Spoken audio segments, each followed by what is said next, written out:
2, 1. New York, NY. LaunchPod starts now. Welcome to the New York LaunchPod, the New York Press Club award-winning podcast on the most interesting new startups, businesses, and openings in the New York City area. I'm your host and New York attorney, Hal Coopersmith, and this episode, we are speaking about cold brew coffee. Matt Bachmann and Ben Gordon, co-founders of Wandering Bear, step back on the New York LaunchPod. It's been 7 years since we first spoke to Matt and Ben in episode 4. Can you believe it? Our 4th episode. Since then, Wandering Bear has grown into a massive premium brand with distribution across the country. Here's Matt Bachmann. I think, Starbucks and Dunkin' put cold brew on the menu in 2016. So like a full year after we had our initial conversation. Yeah, we're differentiated, I think, at this point, more than anything by brand and quality of product associated with the brand. I mean, we do sit as a premium on top of brands like Starbucks in our category. And we're among the few that can really deliver on the promise of being as good or better than what you're buying at the coffee shop at, really unparalleled convenience. Listen to the episode to find out how Wandering Bear has grown in the 7 years, made it through the pandemic, the decision to take on outside investment, and a whole lot more. It's in an episode we call How You Doin'? Hey, how you doing? How you doing? I'm doing good. How you doing? I'm doing good. I'm doing good. What'd you say? I'm good. Hey, you? I'm walking in. Fantastic. What you say? How you doing? So you guys were one of our first guests back in 2015. We were just talking about how a lot has changed in the world. A lot has changed in our lives, but a lot has changed in your business. Can you tell us a little bit about how Wandering Bear has grown? Of course. And thanks for having us back out. But I think at the time, I bet a lot of our time was spent talking about scaling up production, right? And just like the challenges of being an early food brand, manufacturing the product you're selling. So in terms of what our operation looks like today, obviously, far different now being manufactured on a national scale and distributed across the country.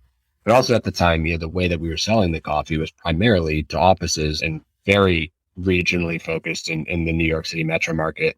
An office remained the core of our business right up until the pandemic. But as you can imagine, serving premium offices, white collar workplaces, in March of 2020 was not a great business and has remained until very recently a pretty depressed part of our sales mix. And so during that time, during the pandemic, completely reinvented the business around what at the time was 1% of sales, our e-commerce and direct to consumer channel. And so completely rebuilt, retooled, rehired.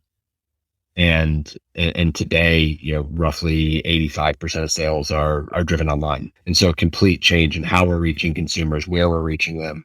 Yeah, I mean, it's been a crazy ride. And like in between then and that, it's like, any small business, lots of ups and downs and left turns along the way, which I'm happy to get into. But, very much running much larger, but then also very different business today than we were then. I will say the one thing that has stayed very consistent is kind of the mission orientation and kind of what occasion we believe we serve for the consumer. At the time, I'm sure we said something to this effect, but it was about bringing a category that Ben and I loved from premium coffee shops, from cafes around the city into consumers' refrigerators at home and at work. That is still very much what we're doing today. The place of work has changed a little bit, maybe a little bit more focus on the home, but cafe quality, organic cold brew coffee on tap in your fridge is still what we do, what we've built our brand around. Well, in the first time we spoke, one of your problems was actually scaling up production and going from your home brew to building more at scale and just the mix and how that was different. But just in terms of what you've said, Matt, you had to now scale up a direct to consumer business. What were some of the challenges that you faced doing that? And that's also in the middle of a pandemic. The main source of your business just went away in an instant. So at the time, taking it back into 2020, we were incredibly lucky to have the team we did in place and the partner network that we did in place. I mean, early on, very little change. We all just developed new skills and some new capabilities to really be able to lean into that opportunity and figure it out together. As that business scaled, that then did lead us to needing to bring on new skills onto the team in terms of both digital marketing, digital product management, product development, user experience optimization, email marketing, et cetera, and then new capabilities in the supply chain as well, specifically around managing a parcel fulfillment network and being able to go from selling, maybe a couple hundred large wholesale orders a month delivered in pallets and truckloads to tens of thousands of parcels delivered each month. It's just a very different competency and requires a different network. And so rebuilding that to serve at the right cost and quality has been a big focus over the past, say, 12 months. So you had to rebuild your distribution channel. How were you able to market to people to say you were in your office drinking cold brew coffee, now you're stuck at home and you have all this time, maybe you're making bread, maybe you're watching Tiger King, whatever someone was doing during the pandemic, now you should consume your Wandering Bear. Ben, you really led some of those efforts back in spring of 2020. What are some of the things that we tried and what worked? Yeah, I mean, I would say those first 6 to 10 weeks, those were the easy days in terms of actually being able to go through those same communication channels that we used to use to interact with our office customers and access their workforces, right? So, every company I think was looking for ways to provide some measure of comfort to their employees, to provide some degree of benefits or perks or something, maybe even just distraction, frankly, but convincing an office manager or, a head of HR or a culture manager to send out a promo code and a link to, their hundreds or thousands of employees in spring of 2020, relatively easy to do. And I think, that was, those were some good early days tactics that I think that window shut pretty quickly. And, from then on, it was about really making sure that we established ourselves and our presence and made ourselves available and seen everywhere that our customers were looking for us and more generally doing their grocery shopping online.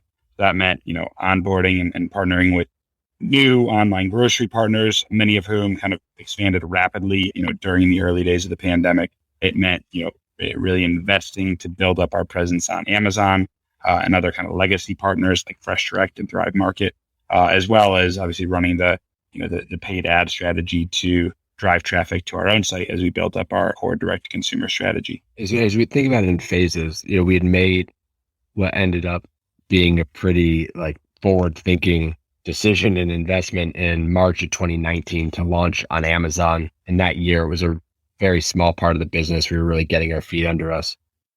But what we believe happened right around the time of the pandemic is that a lot of the awareness that we'd built up in offices and with the existing business quickly transitioned over to Amazon. We were lucky, more than good, in that we had inventory and had inventory set aside that was going to office that we were able to direct into the Amazon supply chain early and really capture that early bump of demand that helped keep things moving, even as in our worst week the business was down more than 80%, right? Like all things right in those early weeks of the pandemic. But it quickly moved from being able to capture demand on the awareness that we had created primarily on the coast, right? Bay Area, out in California or in New York, in some of our larger office accounts, to having to generate demand and create awareness through marketing. And that's really where, starting mid 2020, the process began to put our website, true direct to consumer, and a mix of brand and performance marketing at the forefront to spread awareness of what we do, what we stand for, and get people into the brand. So went through a rebranding exercise to get, the look and feel of Wandering Bear to be more appropriate for the digital screen. Brought on agencies, new team members, and really, taught ourselves the skills needed to be able to scale up a large consumer marketing function. I think, the big transition for many, many years, Wandering Bear was a sales driven organization, and we very quickly became a marketing driven organization. And the fact that you had to pivot and they did have a brand certainly means a lot in terms of the growth that your company has undergone since we first started talking to you. How have you been able to fuel that growth in terms of creating a consumer brand? Know that you guys took on a fair amount of investment. You talk about that a little bit. Yeah, of course. I mean, we've been very fortunate to work with a group of investors over a number of years now that have been very supportive of what we are building. Yeah, I think back about the decision to raise capital was making sure at that time that we shared a vision, right, for what the future looked like. And yeah, the way Ben and I would define that is building Wandering Bear into something enduring enough, a brand enduring enough that it can exist beyond our time running it, right? That Wandering Bear could be acquired or transition to be part of a portfolio of other brands, and the brand equity that we've built, the consumers we've built, the niche within the coffee category that we've established for ourselves is durable. You know, the investors around the table with us share that vision. And, you know, it was those groups that backed us during the lows, the lows of the pandemic to allow us to see through a new strategy, and have been they've been very excited to stand by us as we've got to see a lot of the plans come to fruition. And I feel like talking to other similarly situated companies, the decision always is if, when, how to take investment to build a brand. Since you guys have raised a fair amount of money, can you talk a little bit more in terms of your decision-making process for the investment and how it's fueled your growth in addition to the investors backing you during the low times? Yeah, I mean, there's really no right or one answer to the question around whether a brand or a company should take investment. I mean, there's the reality that you need cash to operate, and if you're not cash flow positive, there needs to be some source of capital. But with respect to thinking about the decision point that many founders might reach, really the only advice I have is to make, kind of what I said before, make sure you're aligned. And I think investors, specifically venture, private equity, angel investors, are relatively similar and transparent in what their objectives are, whether it be a multiple of return, a return timeline to exit. Their goal is pretty commonly to, invest early, create some multiple of value for their investment, and then monetize that investment through the sale of their shares or units in the business to either another investor or to a strategic acquirer, or in some cases to the public markets. As a founder, if you're not signed up to that, right, or whatever the vision is, whatever the investor across the table is being pretty transparent about, with respect to their intentions, the only thing I feel that really matters is that you can sit across the table and truly say that you're willing to work towards that same set of outcomes, not just shaking hands and saying yes for the purposes of getting a deal done, but a true alignment. Because I think, the only times I can really, imagine of real stress in that relationship are when investors and management fall out of alignment. And that's one of the most critical ways. If you want to, run the business for generations and investors trying to monetize in 5 years, you have a pretty significant misalignment between the money you're taking and how you're intending to operate the business. And you touched on how you've transitioned from a sales company to a marketing company. What specifically does that mean? So, when I think of a sales-driven organization, it's typically operated by a sales team, set of sales managers, where what you're working to do is create demand in market and sell into large customers, large accounts, typically wholesale accounts that give you access to consumers. So you're running a sales development process where you're getting in touch with buyers, developing relationships, and pushing product out into market. And then through a mix of just visibility created by that push, and then other marketing initiatives, right? Be it, a television campaign or a podcast ads or digital ads online, whatever, creating pull off the shelf or through the channel distribution that you've created. But the sale, is made to those sort of wholesale partners, and the organization is focused on driving volume that way. Marketing driven organization where we are today, rather than pushing product, we're creating pull, right? We're, reaching consumers directly with a mix of brand messaging and product messaging, and working to, show them where they can find our products, but create the pull off that digital shelf. So whether that be our own website or Amazon or Thrive Market or Fresh Direct or any other number of sites. And so it's just a very different skill set. Sales tends to be a lot more one-to-one, right? Marketing is one to many. And what have you learned about your consumer through your marketing initiative? Wow, what have we learned about our consumer? A lot. We talk to consumers, multiple times a week.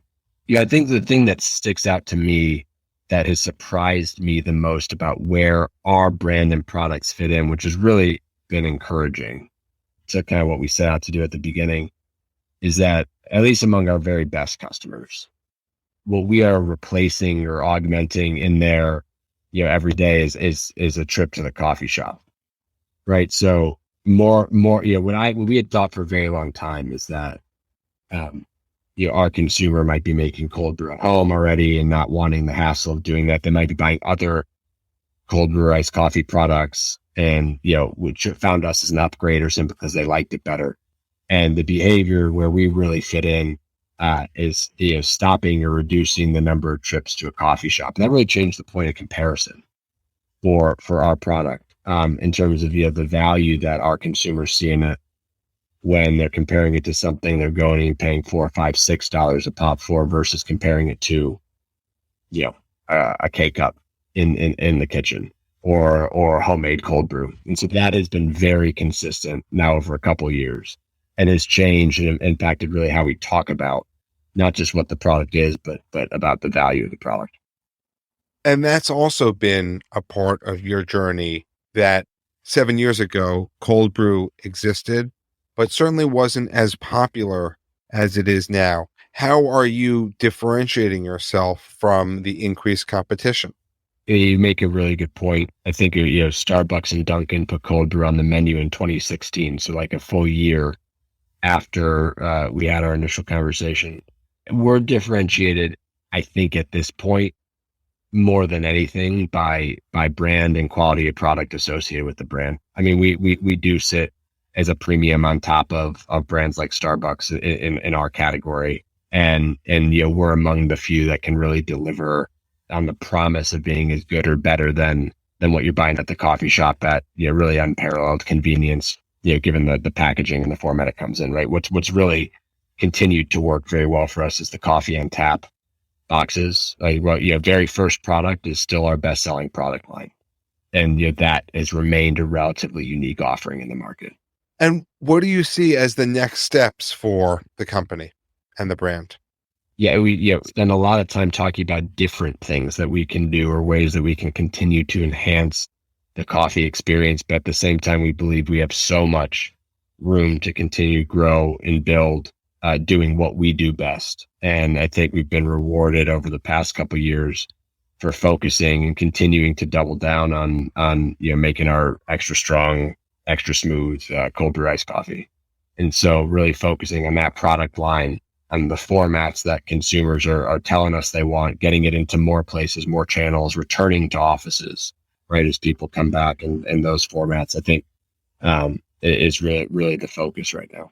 It's been 7 years since the last time we spoke. Maybe it will be less in the future, but if this is the last time that we speak, hopefully it's not. What does success for Wandering Bear look like? The next time we speak, we're still here doing what we're doing, right? It kind of goes back to that point about creating something enduring, right? Success for Wandering Bear is Wandering Bear continuing to make great cold brew and deliver it direct to consumers. Well, that is a wonderful note to end things on. We do hope to speak to you next time. Matt Bachmann, Ben Gordon, thanks for stepping back onto the New York Launch Pod and sharing your time with us. Thanks for having us. Thanks, Hal. And how do people find out more about you and Wandering Bear and how to get some of that coffee into their home or office? WanderingBear.com. And if you want to learn more about the New York Launch Pod, you can visit us at nylaunchpod.com for transcripts of every episode, including this one, and follow us on social media at nylaunchpod. And if you're a super fan of the show, Matt and Ben, are you super fans of the New York Launch Pod? We are super fans. Yeah, we are original fans and super fans. For 7 years now. If you're an original fan, if you're a super fan, or if you're a new fan, please leave a review on Apple Podcasts. It is greatly appreciated and does help people discover the show. Thank you for listening to this episode of the New York Launch Pod. For more information, please visit nylaunchpod.com.